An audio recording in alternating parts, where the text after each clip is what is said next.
ഒരു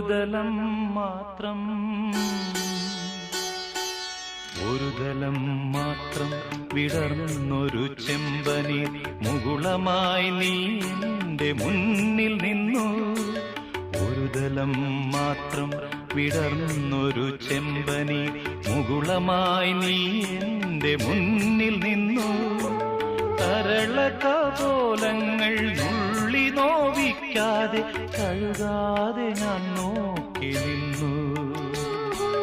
തരളകപോലങ്ങൾ